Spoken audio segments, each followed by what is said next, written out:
फलस्तीन। ये सिर्फ आज का मसला नहीं, बल्कि पिछले 3000 साल से इस सिटी को कब्जा करने की लड़ाई चल रही है। आज से 3300 साल पहले अल्लाह ने मूसा अलैहिस्सलाम को हुक्म दिया कि बनी इसराइल यहूदी को इजिप्ट में फिरौन की गुलामी से निकालकर आजाद कर दो। और फिर बहुत मुश्किल से फिरौन ने आखिर बनी इसराइल को आजाद कर दिया, जिसके बाद मूसा अलैहिस्सलाम बनी इसराइल को लेकर फलस्तीन के पास आए और कहा कि इस सिटी पर हमला करो।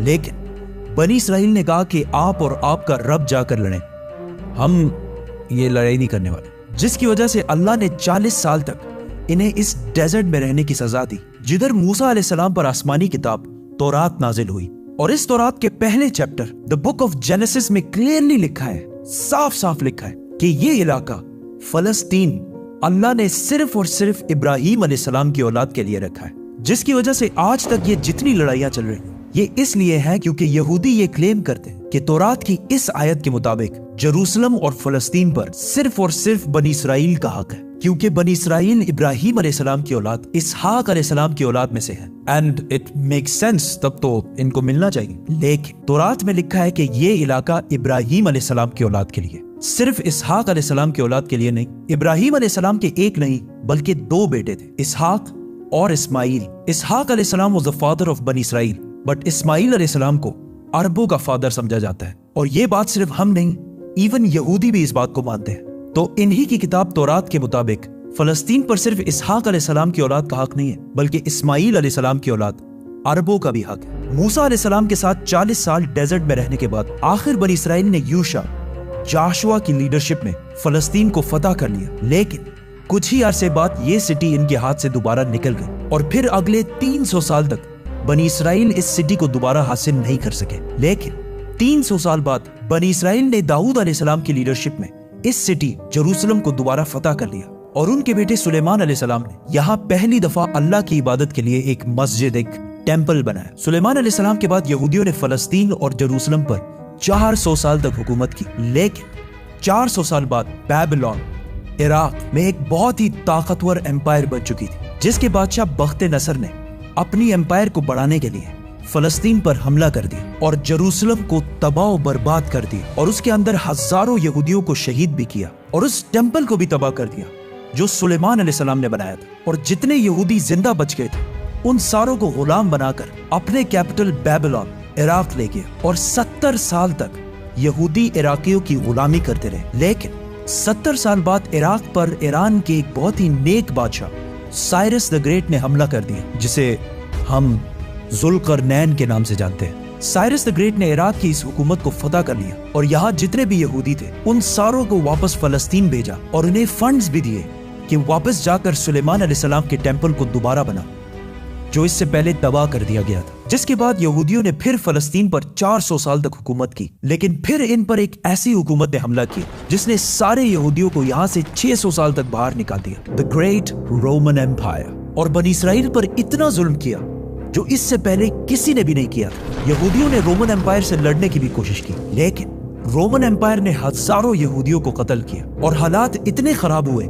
कि यहूदी रोमन एम्पायर से छुपकर गारों में रहने लगे। और रोमन एम्पायर ने बैतुल मक़दस, जिसे पहले सुलेमान अलैहिस्सलाम और फिर जुल्करनैन ने बनाया था, दोबारा तबाह बर्बाद कर दिया और उसके बाद ये टेंपल आज तक दोबारा नहीं बन सका। रोमन एम्पायर ने फलस्तीन और जेरूसलम पर 600 साल तक हुकूमत की। लेकिन 600 साल बाद रोमन एम्पायर ने एक ऐसी गलती की जो उसे कभी नहीं करनी चाहिए थी। उन्होंने अरब में बहुत ही तेजी से फैलते हुए नए रिलीजन इस्लाम पर हमला करने की कोशिश की। लेकिन इस्लामिक रिलीजन और खिलाफत इतनी तेजी से फैलती गई कि कुछ ही सालों में रोमन और पर्शियन एम्पायर दोनों को फतह कर लिया, जिसके बाद हजरत उमर दुनिया के सबसे ताकतवर बादशाह बन गए, जिनकी हुकूमत अलेक्जेंडर द ग्रेट की एम्पायर से भी बहुत बड़ी थी।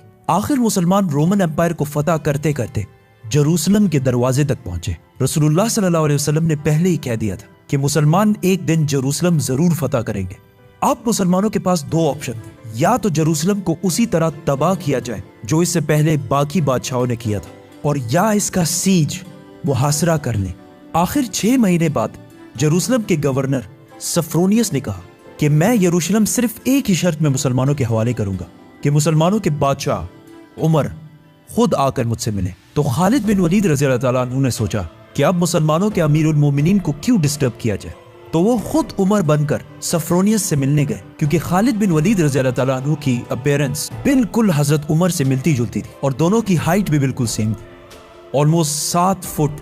लेकिन वहाँ एक शख्स हजरत उमर से पहले ही मिल चुका था, तो उन्होंने कहा कि ये हजरत उमर नहीं हो सकते। तो मजबूरन खालिद बिन वलीद रज़ी अल्लाह तआला अन्हु को हजरत उमर, उस वक्त दुनिया के सबसे ताकतवर बादशाह, को जेरूसलम बुलाना पड़ा। सफ्रोनियस फुल लग्जरी गोल्ड और सिल्वर पहनकर बिल्कुल तैयार हो गया, क्योंकि इतने बड़े बादशाह उनसे मिलने आ रहे थे। लेकिन सफ्रोनियस और पूरा जेरूसलम ये देखकर हैरान हो गया कि बादशाह का गुलाम ऊंट पर बैठा हुआ है और बादशाह खुद बिल्कुल आम कपड़ों में पैदल चलकर आ रहा है। ये मंजर जेरूसलम वालों के लिए बहुत शॉकिंग था, क्योंकि इससे पहले जब भी किसी बादशाह ने जेरूसलम पर फतह हासिल की है, उसने इस सिटी को तबाह और बर्बाद कर दिया था और यहाँ की गलियों को खून से भर दिया था। लेकिन अब ये एक बादशाह आया है जो उन सारों से ज्यादा ताकतवर है, लेकिन बगैर किसी फौज के और बिल्कुल आम कपड़ों में। ऐसा इससे पहले कभी भी नहीं हुआ था। हजरत उमर ने सारे रिलीजन्स को आजादी दी और बगैर कोई खून बहाए सफ्रोनियस ने जेरूसलम को हजरत उमर के हवाले किया। लेकिन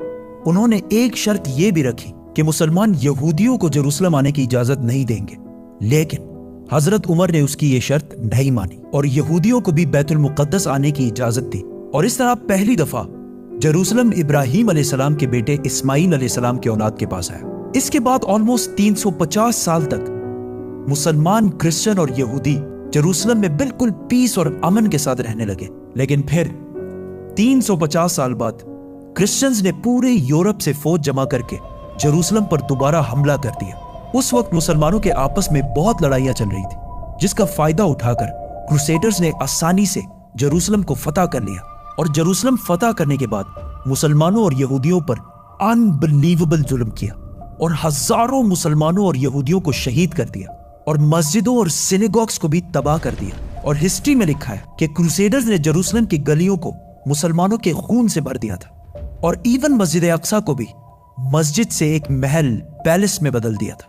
यहूदियों के औरतों और बच्चों ने अपनी जान बचाकर अपने आप को सिनेगॉग्स में बंद कर लिया। लेकिन क्रूसेडर्स ने इन सारे बिल्डिंग्स को आग लगा दी और इनके बच्चों और औरतों को जिंदा जला दिया। और ये सब सिर्फ हम नहीं कहते, बल्कि ये ऑथेंटिक हिस्ट्री का हिस्सा है जिसे यूरोपियंस भी मानते हैं। इसके बाद इन क्रूसेडर्स ने जेरूसलम पर ऑलमोस्ट 90 ईयर्स तक हुकूमत की। लेकिन फिर 90 ईयर्स बाद मुसलमानों के एक बहुत बड़े बादशाह सुल्तान सलाहुद्दीन अयूबी ने पूरी मुस्लिम दुनिया से फौज जमा करके जेरूसलम को दोबारा क्रिश्चियन से छीनकर फतह कर लिया। और उस वक्त सारे क्रिश्चियंस का यह ख्याल था कि अब सलाहुद्दीन हमसे उसी तरह बदला लेगा जिस तरह हमने लाखों मुसलमानों को शहीद किया था। लेकिन सलाहुद्दीन अयूबी ने बिल्कुल हजरत उमर की तरह सारे क्रिश्चियंस को माफ कर दिया। इवन क्रिश्चियंस भी इस बात पर हैरान हुए और सलाहुद्दीन से पूछा कि जब हमने फतह किया तो हमने हर मुसलमान को कत्ल किया था। लेकिन सलाहुद्दीन अयूबी ने उन्हें कहा, I am not those men. I am Salahuddin. Salahuddin.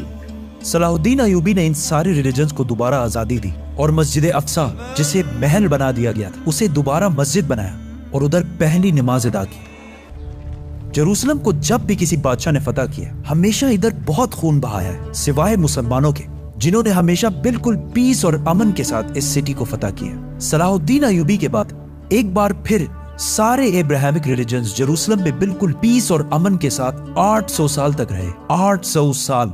लेकिन 800 साल बाद और आज से 100 साल पहले जब जेरूसलम पर ऑटोमन एम्पायर की हुकूमत थी, तो वर्ल्ड वॉर 1 के बाद अरबों ने ब्रिटिश के साथ मिलकर उस्मानिया खिलाफत को हमेशा के लिए खत्म कर दिया कि हम अरबों पर ये टर्किश लोग आके क्यों हुकूमत कर रहे हैं। तो इस नेशनलिज्म की वजह से फलस्तीन भी मुसलमानों के हाथ से निकल गया। लेकिन थोड़े ही अरसे पहले ब्रिटिश और यहूदियों की आपस में डील हो चुकी थी कि अगर ब्रिटिश को ये इलाके मिले तो वो इधर एक यहूदी स्टेट बनाएंगे। और ये मुआहिदा हुआ क्यों था? क्योंकि इससे पहले यहूदी यूरोप के हर field, business, science, medical, banking, हर चीज में बहुत स्ट्रांग हो चुके थे, जिसकी वजह से यहूदी यूरोप के सबसे ताकतवर और रिच कम्युनिटी बन गए। तो इनकी सपोर्ट हासिल करना ब्रिटिश के लिए सबसे जरूरी था। और पिछले 1800 साल से यहूदियों के पास अपना कोई भी मुल्क नहीं था। तो उनमें से कुछ यहूदियों ने ज़ायनिज़्म की सोच शुरू की कि हमारा यहूदियों का भी एक अपना मुल्क होना चाहिए, और इसके लिए उन्होंने इसी फलस्तीन के इलाके को चुना। और ये मुल्क हासिल करने के लिए उन्होंने हर तरफ से कोशिश शुरू की। यहूदियों ने इवन उस्मानी खलीफा सुल्तान अब्दुल हमीद से भी डील करने की कोशिश की, लेकिन उन्होंने साफ इनकार कर दिया, जिसकी वजह से यहूदियों को समझ आ गई कि अगर अपना मुल्क बनाना है तो उस्मानिया सल्तनत को खत्म करना जरूरी है। और जैसे ही वर्ल्ड वॉर 1 के बाद ऑटोमन एम्पायर खत्म हुई और फलस्तीन ऑटोमन एम्पायर से ब्रिटिश की तरफ चला गया, तो यहूदी पूरी दुनिया से इसी सीक्रेट प्लान के तहत फलस्तीन शिफ्ट होना शुरू हुए और फलस्तीन के मुसलमानों से जमीनें डबल ट्रिपल प्राइस पे खरीदने लगे, क्योंकि पैसा तो उनके पास बहुत था। ब्रिटिश एम्पायर ने भी बेल्फोर डिक्लेरेशन में यहूदियों के एक अलग स्टेट होने को सपोर्ट किया, ताकि वर्ल्ड वॉर्स में यहूदियों का सपोर्ट और पैसे दोनों हासिल कर सके। और स्पेशली वर्ल्ड वॉर 2 के बाद यूरोप में हिटलर के यहूदियों पर जुल्म के बाद यहूदी और भी ज्यादा पूरी दुनिया से फलस्तीन में जमा होने लगे और फलस्तीन में आहिस्ता आहिस्ता लड़ाइयां बढ़ने लगी, जिसकी वजह से यूएन ने एक फैसला सुनाया कि फलस्तीन को 3 हिस्सों में डिवाइड किया जाएगा। एक हिस्सा फलस्तीन, दूसरा इजराइल और तीसरा जेरूसलम, जो इन दोनों में से किसी का भी नहीं होगा, बल्कि यहाँ यूएन की हुकूमत होगी और इसमें सब रिलीजन्स को आजादी होगी। जिस पर अरब ममालिक ने इस फैसले की सख्त मुखालफत की और इजराइल के आजाद होने के सिर्फ 1 दिन बाद इजराइल पर हर तरफ से हमला कर दिया। इजिप्ट, जॉर्डन, सीरिया, तीनों की फौजें एक साथ इजराइल में दाखिल हुई, लेकिन बहुत ही बेशर्मी से अरब ममालिक ये जंग हार गए और एक ऐसे मुल्क से हारे जो उनसे साइज में बहुत छोटा और जो इस जंग से सिर्फ 1 दिन पहले आजाद हुआ था। इस हार की वजह से जो प्लान यूएन ने इस जंग से पहले बताया था, उसका सिर्फ 40% इलाका फलस्तीनियों को मिला और 60% इलाका इजराइल ने फतह कर लिया और इवन जेरूसलम की आधी सिटी को भी फतह कर लिया। इजराइल अकेले ये जंग नहीं लड़ रहा था, बल्कि इसके साथ पूरी दुनिया का सपोर्ट भी था। इवन रशिया और यूएस दोनों का सपोर्ट इजराइल के साथ था। इजराइल ने ये इलाके फतह करके टाइम बिल्कुल भी जाया नहीं किया और 7 लाख अरबों को फलस्तीन से बाहर निकाल दिया।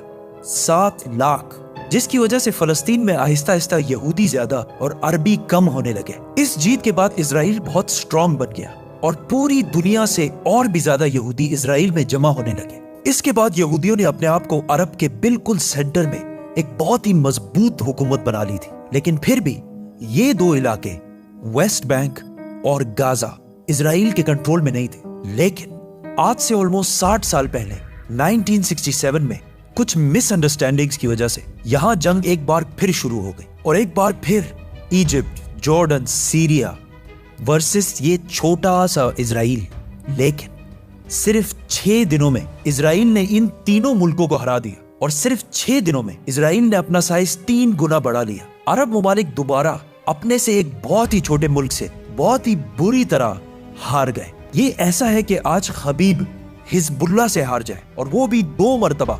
अरब ममालिक के 2 दफा इजराइल से हारने के बाद उनकी अवाम अपने नेशनलिस्ट हुक्मरानों के खिलाफ हो गई और नेशनलिज्म, कौमियत को छोड़कर एक नई सोच की तरफ बढ़ने लगी। द मुस्लिम ब्रदरहुड, अखवानुल मुस्लिमून, जो मिस्र के एक स्कूल टीचर हसनुल बन्ना ने बनाई थी और जो एक पाकिस्तानी स्कॉलर मौलाना मौदूदी के ख्यालात से इंस्पायर्ड है। इससे पहले अखवानुल मुस्लिमून का अरब में सिर्फ मजाक उड़ता था, लेकिन इस हार के बाद अखवानुल मुस्लिमून ने अरब अवाम से कहा कि ये जंगे अरब के मुसलमान नहीं, बल्कि ये नेशनलिस्ट हारे हैं जो सिर्फ नाम के मुसलमान हैं और इनका कोई।